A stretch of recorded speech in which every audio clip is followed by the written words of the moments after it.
"Start the F-14, old farmer. Let's see what you got." The words rolled out over the loudspeaker at the Millwood Point Heritage Air Show, with a grin behind them, the kind of grin that had learned exactly how much air it needed to fill before a crowd started laughing on cue. Captain Dylan Ashcroft stood in his flight suit at the edge of the display line, sunglasses pushed up into hair still damp from his last pass over the runway, gesturing with an open hand toward the static F-14 Tomcat parked behind the rope, like a retired racehorse put out to pasture. 2,000 people turned to look. Most of them laughed. Every year, the same old man in the same coat stops at the same 40 feet of chain-link fence and reads 3 tail numbers painted on retired jets, writes only a date in a scorched logbook, and leaves without a word to anyone. This was the 6th October he had done it, and the first time anyone had ever pointed a microphone at him while he did. He had not asked for the microphone. He had not asked for anything. He had been standing at the rope an hour before the gates opened, in a barn coat gone the color of a fence post left too long in weather, when the ground crew arrived to open the display line for the day, and he was still standing in almost the same spot when Ashcroft finished his aerobatic routine, landed, taxied in, peeled off his gloves for the crowd, and noticed him. The aircraft behind the rope was a Grumman F-14 Tomcat, tail folded, canopy sealed, insured for $2.3 million, and static for 11 years running, a museum piece with its engines drained, and its intakes stopped with foam plugs the size of dinner plates. Ashcroft was 31 years old, sponsored by 3 separate aviation outfitters, and at the peak of a career built on loops, rolls, and a running commentary he narrated over his own headset, mid-maneuver, so the crowd never had a silent second to think for themselves. The man in the barn coat was 79, and had said, at that point in the afternoon, exactly nothing. "I'm serious," Ashcroft said, working the crowd now, walking the rope line with the mic loose in his hand, the way a man carries a tool he trusts completely. "You've been standing there staring at my jet all morning, like you're gonna will it back to life. Go on. Start the F-14, old farmer. 1 minute. I'll give you 1 minute." The laugh that followed had teeth in it, but not cruel ones, the easy laugh of a crowd that has been told, by tone and posture both, that this is the safe kind of joke, the kind where nobody actually gets hurt. Nobody in that crowd knew yet why the old man had planted himself nearer to that particular airframe than to any of the 6 others on the display line, closer than the rope should have comfortably allowed, close enough that a ground crewman had already asked him twice to step back. If you've ever been sized up and dismissed before anyone asked what you actually knew, type steady in the comments. The old man did not step back this time either. He turned his head, slow, the brim of a ball cap bleached the color of old bone, throwing a thin line of shadow over eyes that had already found the jet's tail number and were reading it the way a man rereads a name he has never once forgotten. He did not answer Ashcroft, not yet. His name was Emmett Sowell, and if you had asked anyone in that crowd to guess his story from the look of him, most would have guessed wrong in the same direction. Farmer, maybe a mechanic, a man who fixed fences and small engines, and had wandered in off some back road because the gate was open and admission was free on Veterans Day. The barn coat helped that guess along, faded at the shoulders, a chambray shirt beneath it gone soft as a dish rag at the collar from 30 years of washing. The ball cap had a squadron patch stitched to the brim that nobody recognized anymore, the thread gone the color of weak tea. What nobody guessed was the tremor. It lived in his left hand, a fine persistent shake that had been with him the better part of a decade now, the kind old men get and doctors call, in their gentle clinical way, essential, meaning it has no other name, no other cause, meaning it will simply always be there. It showed when his hand hung loose at his side. It showed when he lifted a paper cup of coffee from the concessions table. It did not show at all in the 10 seconds after his hand closed around something with a purpose in it, a fence rail, a gate latch, the strap of the logbook riding in his coat pocket. The tremor would simply stop, like a held breath let go, and nobody had ever been close enough, until today, to notice that particular thing about him. The logbook itself sat in the coat's left pocket, its leather strap cracked down the spine, and one corner scorched dark, the kind of scorch that comes from heat, not neglect. He touched it now and again without looking down at it, a habit so old it had stopped registering to him as a habit at all, the way another man might touch his own wedding ring. He had walked the same 40 feet of fence line every October for 6 years. He always stopped at the same 3 aircraft, this Tomcat among them, and read the tail numbers stenciled beneath their canopies, the way another man might read scripture he already had by heart, not for new information, but for the comfort of the shape of it. He wrote nothing in the logbook except a single date, in pencil, at the bottom of a page already crowded with other things. He never told anyone why. He had never been asked, until an airman named Austin Red, 23 years old, and working his second air show on the ground crew, noticed something the rest of the crowd would spend the whole day missing. Red had clocked the old man an hour into his shift, standing closer to the rope than policy allowed, and had gone over twice to ask him to step back, and both times the old man had done it without argument, without a flicker of resentment, the easy compliance of someone who had spent a career following instructions he agreed with. But Red noticed his eyes. They didn't wander the way a tourist's eyes wander, snagging on paint schemes and weapons pylons, and the novelty of a war machine gone quiet. They tracked one thing, the canopy seal, the rubber gasket running the perimeter of the glass, back and forth, the way a man might check another man's pulse at the wrist without wanting to alarm him by doing it at the throat. Once, low, almost too quiet for Red to catch over the noise of the crowd, the old man hummed 3 bars of something. Red didn't know hymns well enough to name it, only that it had that shape, the rise and settle of a tune meant to be carried by more than one voice, and that the old man stopped humming abruptly, like he'd caught himself doing something private in public, and went very still again, hand finding the strap of the logbook through his coat. Red didn't say anything about it to anyone, but he remembered it, the way you remember a door left open in a house you thought was empty. Ashcroft, riding the laugh, was not a man built to leave a good bit alone. He turned back to the crowd, snapped his flight gloves once against his palm, his signature, the sound that told an audience a joke was coming before the words did, and swept a mock salute toward Emmett with his other hand, heels together, chin up, holding it a beat too long for sincerity. "Sir, yes, sir," he said, and the crowd laughed harder, because now it had a shape, a little play with 2 actors. "You need a boarding ladder? I can requisition a walker, if that'd help you up." Kendra Millwood, the air show's restoration consultant, standing near the rope with a tablet cradled against her forearm, didn't laugh, but she didn't intervene either. She was 34, precise in a way that read as competence from a distance, blazer sharp against the general khaki of the ground crew around her, and when Ashcroft glanced her way for backup, she gave it to him plainly, reading straight off her screen in the flat voice of someone quoting a regulation, rather than making an argument. "For the record," she said, "this aircraft has no active hydraulic certification. It hasn't been signed off for engine start in 11 years. It cannot be legally started by anyone present, including you, Captain." She said it like a period at the end of somebody else's sentence, not unkind, simply final. Ashcroft took the mic back up. "Hear that? Not even me. And I actually know how to fly the thing." Another round, smaller this time, the kind of laugh that's really just people confirming to each other that the joke is still funny. He turned it once more toward the crowd, warming to the bit, the way a man warms to applause he's had a whole career to get used to. "Folks, this is a genuine Cold War intercept fighter, variable geometry wings, 20,000-pound thrust engines apiece, intake ramps that adjust automatically to keep the airflow subsonic, clear up past Mach 2. Engineering marvel." He gestured at the jet's nose, at the sharp-edged intake below the canopy. "Those ramps right there did all the work, kept her breathing steady no matter how fast she was pointed."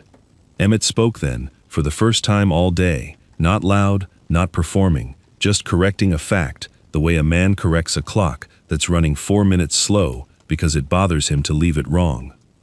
"Ramps are on the sides," he said, "not under the nose, and they don't adjust automatic, not on this model. Pilot sets them by hand, off airspeed and altitude, same as he sets his own throttle." It landed quiet. 3 sentences and a stop. but it landed. Red, standing off Ashcroft's shoulder with a headset looped around his neck, felt something shift in his own chest, small and specific, the way you feel a stare you didn't expect underfoot. He looked at Emmett, a half-second longer than the moment required. Ashcroft laughed it off, waved a gloved hand like swatting a fly. Sure, old farmer knows his ramps. But his eyes had gone to the intakes, just briefly, just once, checking, without meaning to be seen, checking. Nobody else in the crowd seemed to register it as anything but a stray remark from an old man who liked machines, but two people had, and one of them was already starting to watch Emmett Sowell the way you watch a man you suspect knows something you don't. It was Red, in the end, who tipped it. He leaned toward Ashcroft during the pause that followed, said something too low for the mic to catch, and whatever it was, a vouching, a nudge, a young man's private instinct that something here deserved room to happen, it worked where Emmett's own silence hadn't.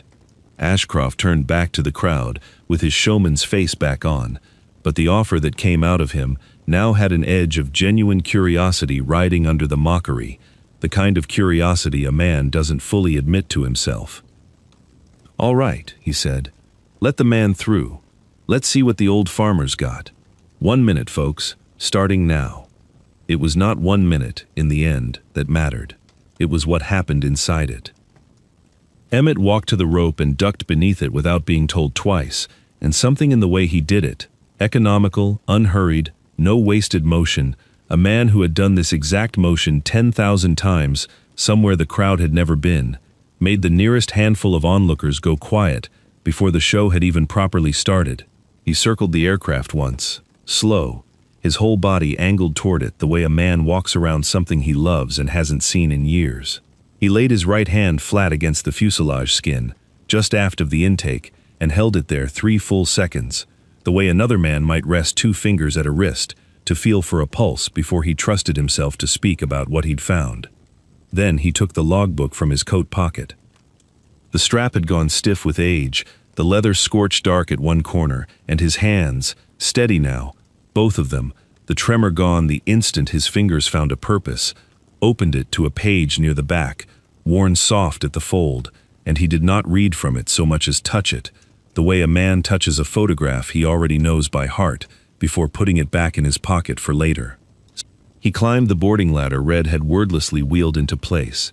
He lowered himself into the cockpit with the particular care of a man, fitting himself into a shape his body had not forgotten, even if his knees had. And then, switch by switch, he began. Battery switch, on. He waited, counting some private count of his own, watching a gauge nobody in the crowd could see. Then the external power call, spoken low to Red standing at the nose. 3 words, a question and an instruction folded together. Red, without knowing entirely why he was following orders from a man who had arrived that morning as a stranger in a barn coat, ran the cart over and plugged it in. Fuel boost pumps on. Left throttle, cracked to idle cutoff and held. A pause, timed by something other than a clock. Ignition. His right hand did not shake at all now, had not shaken since the moment it closed around the throttle grip, and Ashcroft, mic still loose in his own hand, had gone quiet in a way the crowd noticed before they understood why. His practiced patter caught somewhere behind his teeth, the joke he'd been about to make abandoned mid-breath. Emmett's mouth moved once, silent, the shape of a name or a number only he could hear. The first engine caught on the very first attempt. It did not sputter, did not cough the way old machines are supposed to cough for the cameras. It rolled over with a low building whine that climbed and steadied and thickened into a roar that pushed a wall of heat shimmer back off the tarmac, and a beat later the second engine caught behind it, and the two together filled the whole afternoon with a sound the crowd felt in their sternums before they consciously heard it in their ears. 2,000 people who had been laughing 90 seconds earlier went silent, almost as one body. It wasn't the silence of confusion. It was the silence that comes when something everyone has been told is impossible simply happens anyway, in broad daylight, in front of witnesses, with no trick available to explain it away. Kendra Millwood's tablet hung forgotten at her side. Ashcroft stood with the microphone still raised halfway to his mouth, his mock salute from 10 minutes ago suddenly looking like something that belonged to a different, smaller afternoon. Austin read, standing nearest the nose gear, said the tail number aloud. He didn't mean to. It came out of him the way a fact comes out of a man who has just noticed, for the first time, that a thing directly in front of him means something. 204, he said. Tail 204. Nobody but Red heard it over the engines at first. But Emmett, up in the cockpit, throttle held steady in a hand that had not trembled once in the last 4 minutes, turned his head down toward the open logbook resting on his knee, its scorched page still open to the spot he'd touched before he climbed the ladder. Ink there, in a hand gone faded but still legible, was a name. Beneath the name, a tail number. 204. The two matched, word for word, number for number, and nobody standing on that tarmac, not Ashcroft, not Millwood, not even Red, who was closest to seeing it, understood yet what the match meant, only that it meant something, the way a locked door means something even before you found the key. Why Emmett's soul had spent 6 Octobers reading that number off a fence line remained, in that moment, exactly as unanswered as it had been an hour before. If anything, the engines only deepened the question. They did not close it. The roar settled into a steady idle, patient, waiting on further instruction, and Emmett's soul sat in the cockpit of a jet the world had called dead for 11 years, hands finally still, and said nothing at all. It took Kendra Millwood the better part of 2 minutes to find her voice again, and when she did, it came out sharper than the moment probably called for, the particular sharpness of a person whose authority has just been publicly outrun by a machine she'd sworn was inert. That aircraft, she said, raising her voice over the settling engines, is not certified for engine start. I need it shut down, now. Emmett shut it down without argument, the same easy compliance Red had noted at the fence line an hour before. Throttles back, fuel cut, the roar bleeding down into a whine, and then into nothing, into a silence that felt louder than the engines had.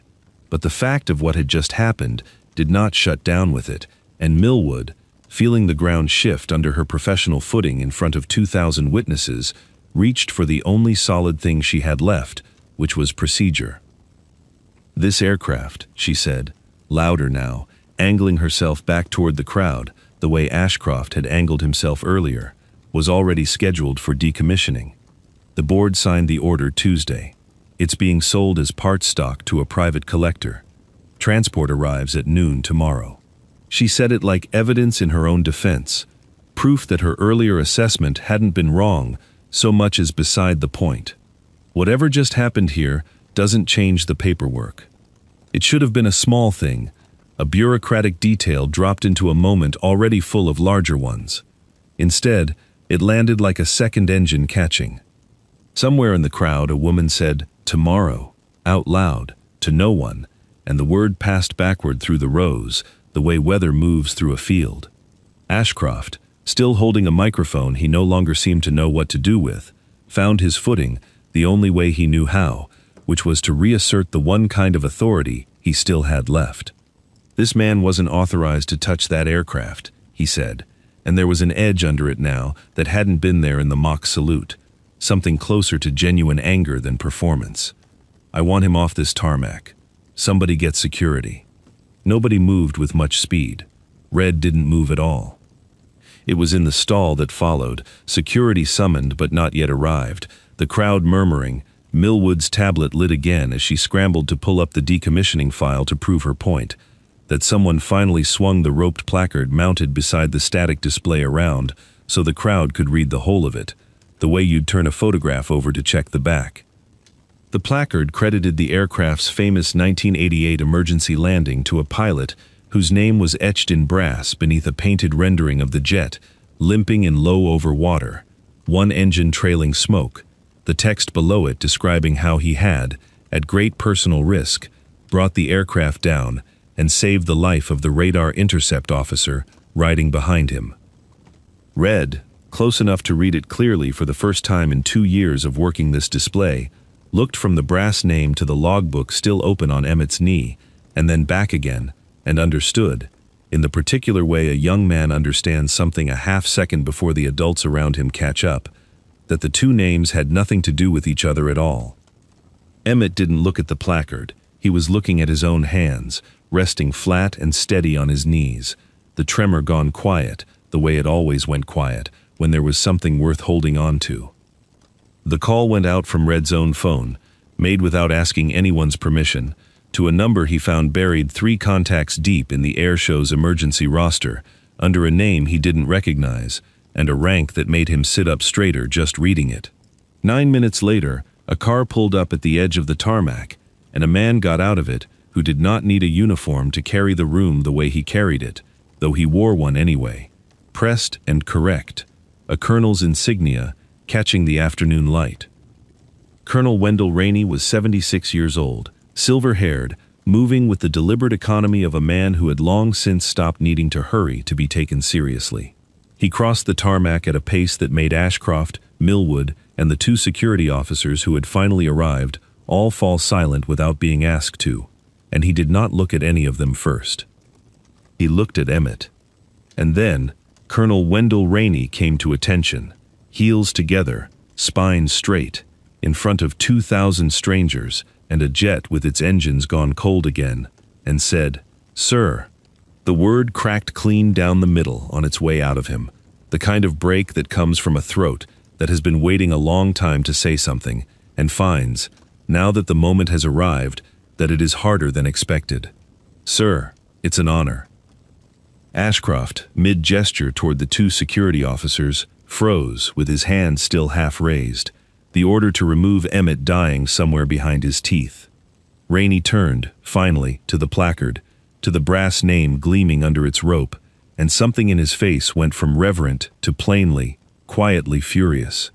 "That name," he said, nodding at it without looking away from Emmett, "flew this airframe exactly twice. Both training runs, both years before the rescue that placard claims he made." He let that sit a moment, let the crowd absorb the shape of an error nobody present had thought to question in however many years it had hung there in brass. He was never within 400 miles of the water that night. Millwood's tablet had gone still in her hands.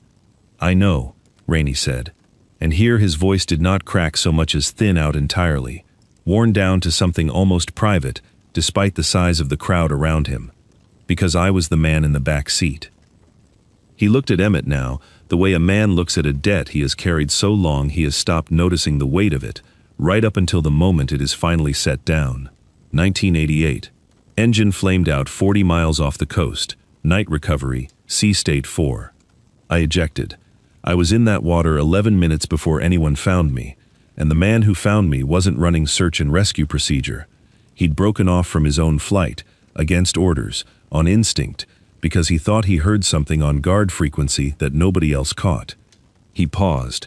He brought that jet in on one engine, landed it himself, and then drove 2 hours to the hospital because he didn't trust the Navy to tell him straight whether I'd made it. He came back to attention. "Lieutenant Emmett Sowell," he said, and the name went out over that tarmac, the way a single spoken word does when it is the whole climax of a scene. No ornament needed, no crowd noise loud enough to blur it. 37 years, and I never got the chance to say it to your face. Nobody laughed now. Ashcroft's hand had come all the way down to his side, gloves forgotten, still in his fist rather than snapped against his palm. Emmett Sowell did not stand taller when the name was said. If anything, he seemed to settle, the way a fence post settles once it's finally been driven the last inch into ground that's been waiting for it. "I didn't come here for the credit," he said, and it was the longest run of words he had spoken all day, plain and unhurried, the way a man speaks when he has had 37 years to decide exactly what he'd say, if this moment ever came. Man on that placard flew missions too. Good pilot. Wrong name is still somebody's mistake to fix, not his shame to carry. He looked at Rainey, and something passed between them that didn't need translating for the crowd. Just wanted to say the truth. For the men who flew with me as much as for me. There were others out there that night doing the same work. Their names ought to mean something too. Red, standing close enough now that Emmett's next words came almost private, low under the settle of the crowd's murmur, found himself asked a question he hadn't expected to be the one who got to hear answered. "You want to know why I come here every October?" Emmett said. Not quite a question, watching the young airman's face rather than the crowd. "My wife, Ruth. She used to stand right here at this fence with me, every year, before they even opened the gate. Used to hum while we waited. Same 3 bars, every time." His hand found the logbook again, out of habit, though he didn't open it. "She's been gone 6 years now. Illness. Quiet, at home, the way she wanted it." He said it without drama, a fact set down the way you set down a tool you're finished with. "I didn't come back for the jet. I came back because she used to stand at this fence with me, and I promised her I wouldn't stop." Red didn't say anything. He didn't need to. Ashcroft came over last, after the crowd had begun to loosen at the edges, after Millwood had gone quiet and pale over her tablet, after Rainey had stepped back to let the moment belong to the 2 men who'd actually earned it. He held his flight gloves in one closed fist, no longer a prop, no longer a sound cued for a laugh.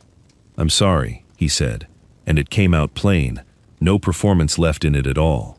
"That was a genuine question earlier, about the intake ramps.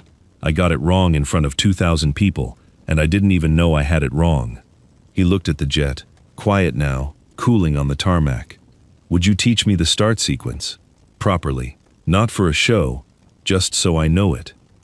Emmett studied him a moment, the way a man studies weather before deciding whether to trust it, and then nodded once.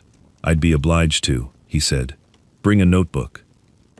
The board rescinded the decommissioning order that same afternoon, once Colonel Rainey's testimony and the scorched pages of Emmett's logbook had been read into the record by people whose signatures actually mattered, and the flatbed scheduled to arrive at noon the next day was turned around at the gate before it ever reached the tarmac. The brass placard came down within the week and went back up with a new name beneath the painted jet trailing smoke over open water. The correction entered quietly, without ceremony, the way most true corrections are. Weeks later, the Millwood Point runway had gone back to its ordinary autumn quiet, the crowds packed up and gone, the aircraft resting under a fresh coat of paint on its placard, and nothing else changed about it at all, still and static, exactly as it should be, a memorial now instead of a liability. In a kitchen 4 hours west, Emmett Sowell set a kettle on the stove, the way he had every evening for longer than he could easily count, and while it warmed, he took the logbook from his coat pocket, its strap dried and restrapped after Red had insisted on having the leather treated by someone who knew old bindings, and he set it on the windowsill above the sink, where the last of the October light came through, slanted and gold. Beside it stood a framed photograph of Ruth, taken somewhere near this same fence line, decades before either of them had grown old, her hand shading her eyes against a sun much like this one. Through the glass behind both of them, past the sill, the fence at the edge of his own back field was just visible in the falling light, ordinary, unremarkable, the kind of fence a man leans on for no particular reason at the end of a long day. He would not need to make the 4-hour drive next October. The promise had been kept, the record set right, the debt, 37 years overdue and paid at last, finally settled in full. Some debts take 37 years to come due, and they still come due exactly on time. The kettle began, softly, to sing.